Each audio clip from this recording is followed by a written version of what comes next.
Olha, eu já mostrei aqui pra vocês como é que eu faço a manutenção e limpeza pesada nas minhas frigideiras aqui uma vez por ano.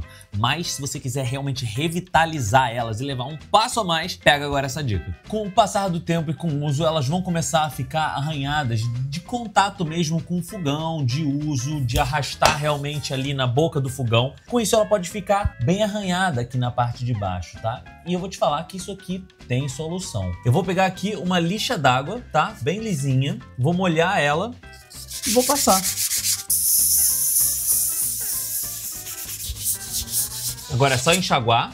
E agora você pode vir com qualquer produto de polir metais, com uma palha de aço e finalizar.